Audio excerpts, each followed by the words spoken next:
Thank you very much, Brian. With that introduction, I'm reminded of a story involving Henry Kissinger where a person came up to introduce him and said, I'm here to introduce someone who needs no introduction.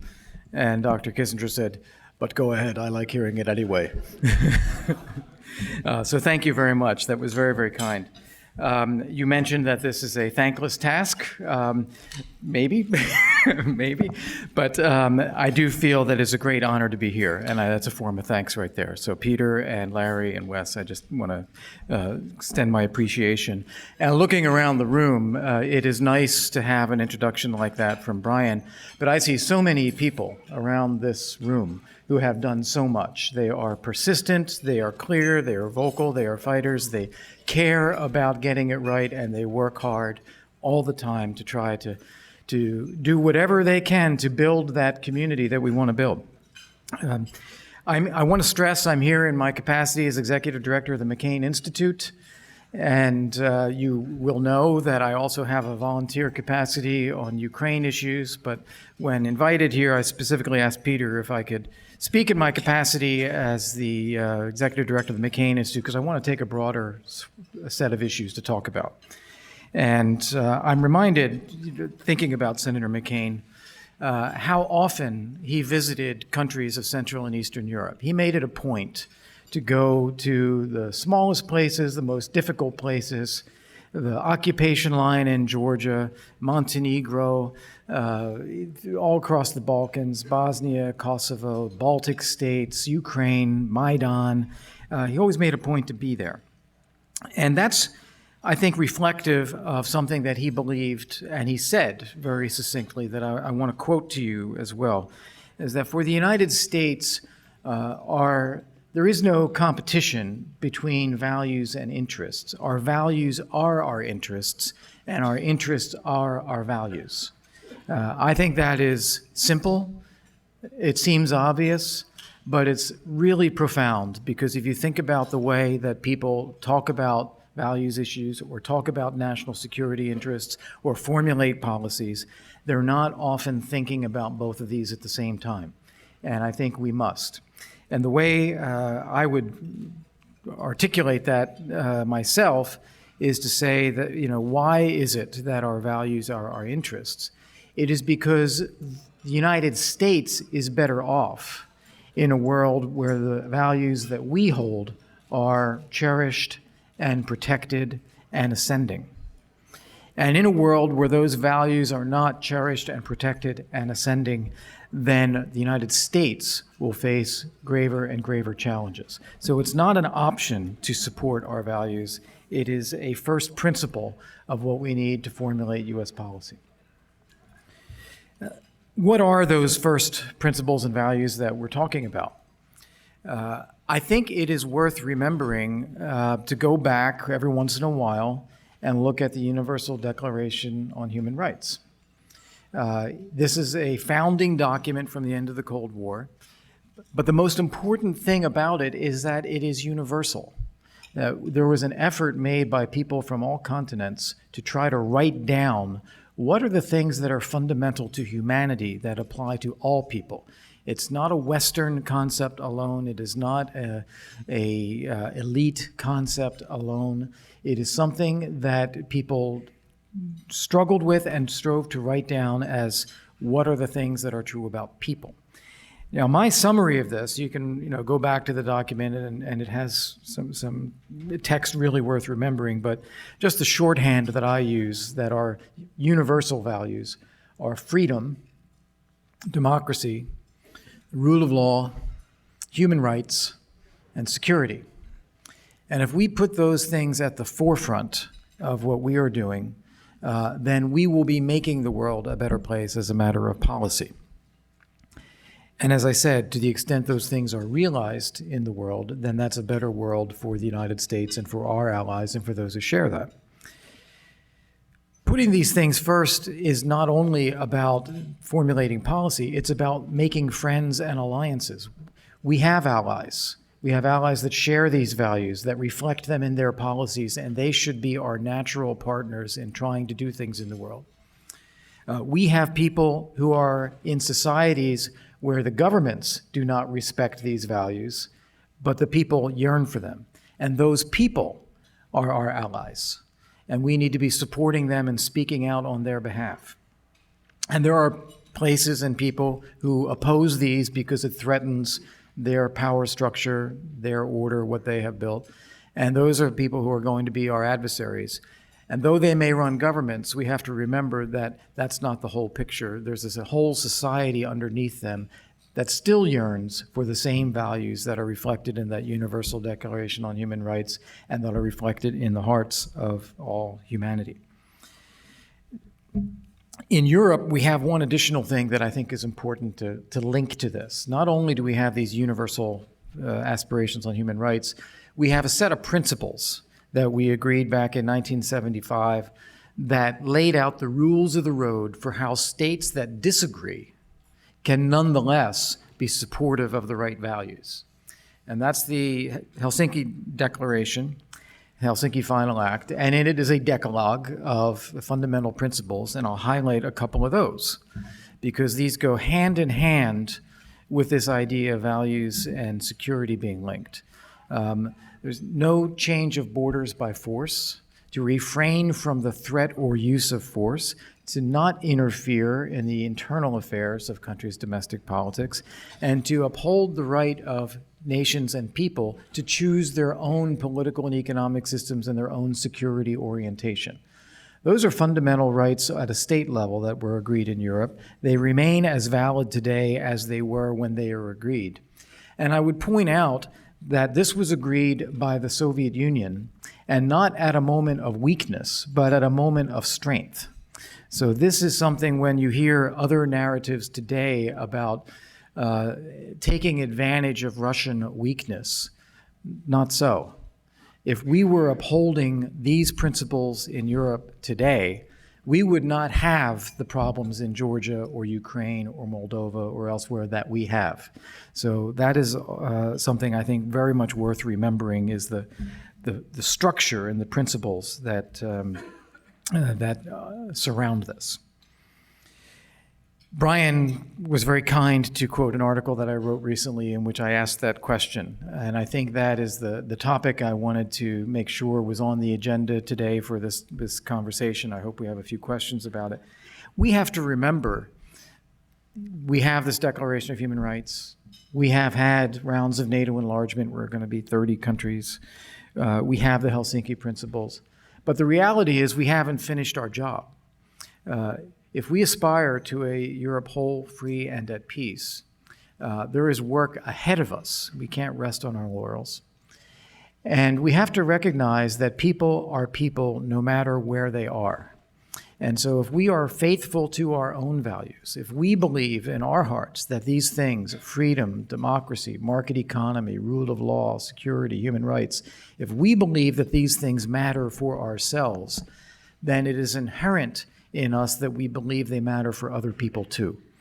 And we can't allow a situation where people in Tbilisi or Chisinau or Kiev do not have the same opportunities, the same rights, the same aspirations to be part of a community that protects these values when other countries do. It's great we've had the success we've had.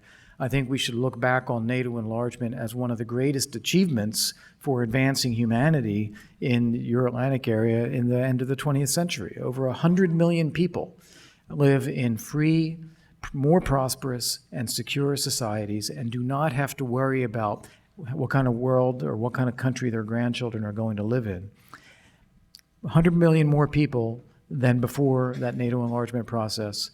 A reunification of Europe, not just Germany. But that job, as I said, is not over.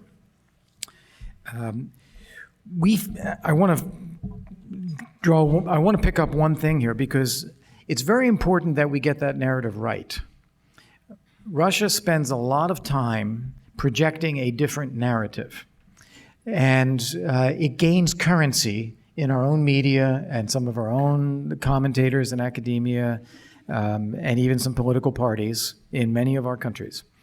This is that NATO enlargement is a threat to Russia, that NATO is a threat to Russia instead of being a defensive alliance, that it is an encirclement that NATO was out seeking to do this, that it engaged in overthrowing governments through colored revolutions in order to put in place governments that were anti-Russian, and that this is something that Russia has a legitimate right to respond to in order to protect itself and Russian-speaking people wherever they may be. That is an outrageous and false narrative, and one that needs to be countered as frequently and as assertively as we possibly can. I certainly make an effort to do that, but I look around this room, I see people who do as well. But I would love to hear leaders from our European allies speak with such clarity about what Russia is saying and why it's wrong. Fundamentally, if you want to put a fine point on it, Russia is asserting a right to have a decisive say over its neighbors who are independent states. And it is seeking to limit their options as countries, politically, economically, and in security. And that puts the people and those countries perpetually in some form of threat and uncertainty. What the West has stood for and must stand for is that we believe in the right of people to build their own societies and to be part of a community that cherishes those values of freedom, democracy, prosperity, security.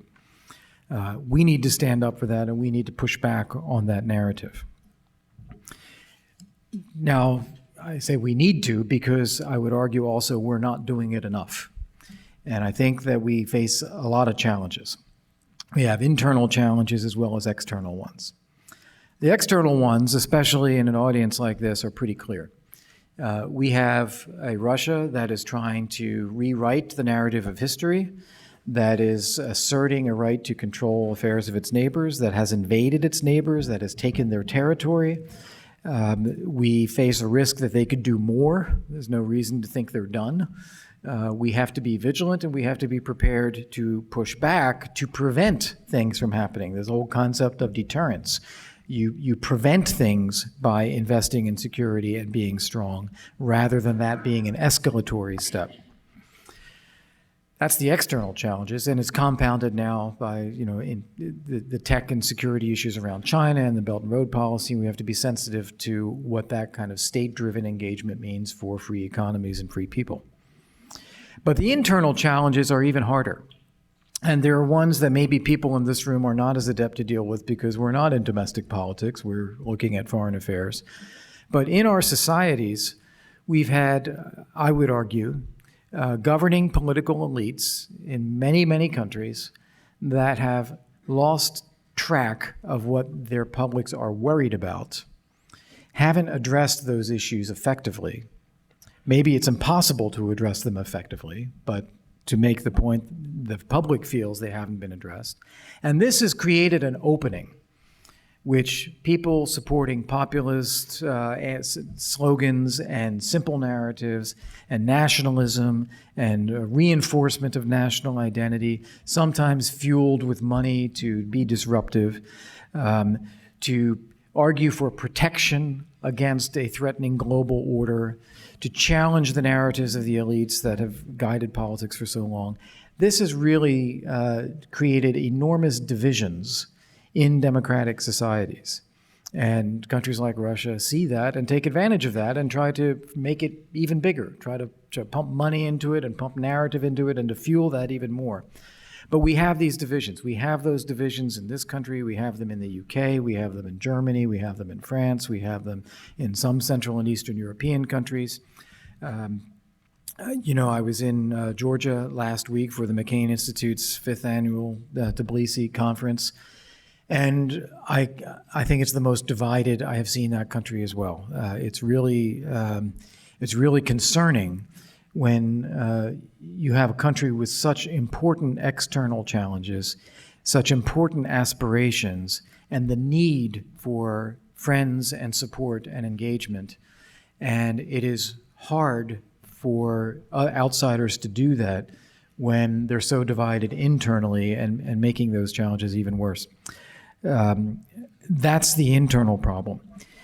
What I would argue is that The starting point here has got to be where I started this brief little talk, is we may not be experts in domestic politics. Maybe not all of us are running for the British Parliament, but for those of us who are purely in the foreign policy realm, I do think we need to be more vocal spokespeople for these core values that drive who we are and what we do. I think if we can articulate that as great purposes for our societies, I hope that we can also try to build consensus around them. Our politics will always be divided. It'll be a competitive contact sport. But I would hope, whether it's in Georgia or whether it's in Poland or whether it's in Germany or whether it's in the United States, if we can be articulating some of these first principles and doing it well, both as who we are as a people and what we're trying to achieve, I hope that can also help heal some of the divisions that we have, at least insofar as it deals with our engagement in the world and making the world the kind of place that's good for the United States and good for a transatlantic alliance. So I'm honored to be here. I want to thank Peter and Larry and others for inviting me. It's a pleasure. I'm happy to engage in some question and answer with the audience as well. And I wish you all the best for the rest of the conference here. Thank you.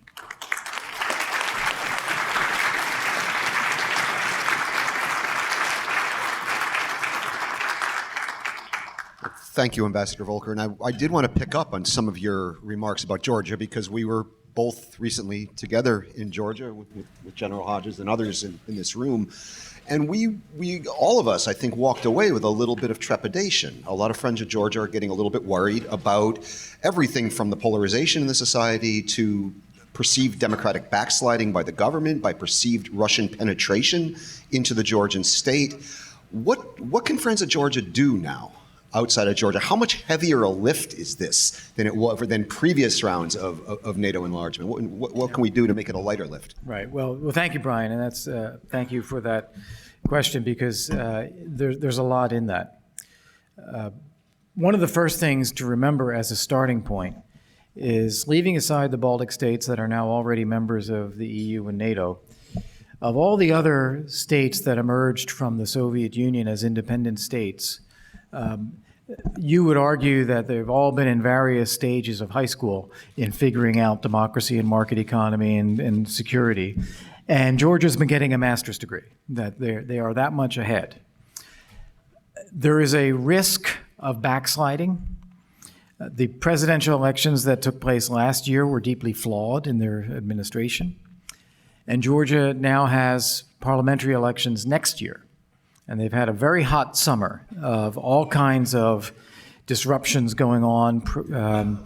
Russian Duma speakers sitting in the speaker's chair of parliament, protests against that, police violence and putting down the protests against that, shakeup of the government. There's just a lot going on and more that I didn't mention.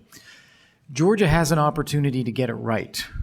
That the fact of elections a year out, the fact of this churn in society, the fact of a new prime minister, controversial though he may be, gives everybody an opportunity to take a breath and focus on a few things. And I think friends of Georgia in the West can maybe try to help them focus. I would say one starting point that we could argue and push for, and even provide institutional support for through ODIHR and IRI and NDI and things like that, Stiftungs from Germany. Make sure that the 2020 parliamentary elections are the freest, fairest, cleanest that have ever taken place in Georgia. That should be the goal, is to really invest in making these good elections. The second thing is to try to support the work in the parliament. The new speaker of the parliament, replaced after these protests of the summer, Achil Talakavadze, has tried to put together all-party working groups to focus on a few of the core national issues where there ought to be a higher degree of consensus, particularly the elections and electoral reform, but also on EU and NATO aspirations, also relationship with Russia. I think we should be fans of that process. I think we want these parties in Parliament to be working together on some higher order national issues, even though they're going to compete in elections on a lot of other issues.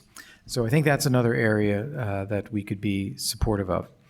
And finally, I think we owe it to both the government and the opposition in Georgia to caution them against tribalism. What I found this past week is that you met with members of the established opposition, and they're angry, they're frustrated, they feel attacked, they feel under pressure, they feel aggrieved, and they're angry at what the government is doing and what they feel is doing to them. But it's very hard to get into a conversation about policy. So what would you like to do? Well, if you were in power, what would be different? What would you do? And it's very hard to get them focused on the specifics. So you realize it's really about us and them more than it's about the content of governance. Likewise, when you speak with the government, they are focused on some of the policy issues that they want to push for whatever reasons, and completely dismissive of the opposition, and say they have, they're all Misha's people, they have no right to have an opinion, and, we can govern and we don't need them. Also the wrong attitude in a society, and I think it's incumbent on both to think about the country and what they can do to pull together rather than just the tribalism of it. So those would be some of my wishes for how we would actually help Georgia over the next year. General Ben Hodges. Ambassador or Executive Director, whichever you prefer. Sir, my question is about the greater Black Sea region. Why does it matter? I mean, what is the strategic value, for the alliance, for the West, to compete there against the Kremlin? I love all these soft pitches. So on the Black Sea, and I did have a chance to write something about this a little while ago, but I think we need to stop ourselves from thinking about this as a reaction to Russia. That is, most of the dialogue you hear about Black Sea is, well, Russia's doing this and Russia's doing that, and that's terrible. I think we need to get out of that. I think if you look at it through a different prism, it gives a much more compelling case as to why this is an important American interest. The Black Sea has on its littorals, on its periphery, NATO allies, Turkey, Bulgaria, Romania. It has partners, Ukraine, Georgia. Moldova is right there. And it also has Russia. So most of the countries surrounding the Black Sea are either NATO allies or NATO partners. The coastline, I think as Janusz Bogajski wrote this in a piece I read for CEPA, 90% of the coastline to which Russia has a legal claim, 90% of the coastline, the Black Sea, is either NATO or partner country coastline. Russia has 10% legally. That is important as well. So this is not some kind of Russian lake. This is a place where people live. You're looking at another 100 million people on the shores surrounding the Black Sea, NATO and non-NATO alike, leaving Russia aside from that. This is an area, so that's one. This is our friends and allies that are at the Black Sea, not something else. Second, all of these countries, in one way or another, are emerging democracies. Some are strong, like Romania, Bulgaria. Turkey's having some challenges, but we have to be on Turkey's side here. Georgia, Ukraine, Moldova. So caring about democracy means also caring about what's happening in the Black Sea. Third, governance. This is a part of the world, and extending also into other parts of Central and Eastern Europe, but just looking around the Black Sea, these are countries that share difficulties in good governance and fighting corruption. So we have an interest in seeing those countries address those things as well. Energy corridor and energy transit. This is a region where bringing energy east to west for Europe is important, and it can be done in a way that avoids having to go through Russia or Iran. And the Black Sea is an important outlet for the distribution of that energy. Fifth, all of these countries need access to a global economy. And so it needs global engagement, American engagement, European engagement to help develop those linkages. Because these countries will remain somewhat sheltered and somewhat of a restricted position. I don't want to say backwater, but not fully in on the global economy unless they get external help to help bring them in. So the global economic integration of the region. When you stack all that up, of them being NATO allies and partners, emerging democracies, needing help with good governance and fighting corruption, an energy corridor, and integrating with the global economy, that alone, or those things alone, are a powerful argument for why there needs to be security in the region as well, and a secure framework. And that's why it's important for the United States, for Europe and NATO to take an interest in the Black Sea, to be present, to be developing relationships, to maintain an ongoing structure of integration and partnership among countries, to create a secure region so that it can develop in all of these ways for the people and the economies in the area. So that's my argument. Thank you, Ambassador Volker, and I'd like to ask everybody to join me in thanking our lunch keynote speaker, Ambassador Volker.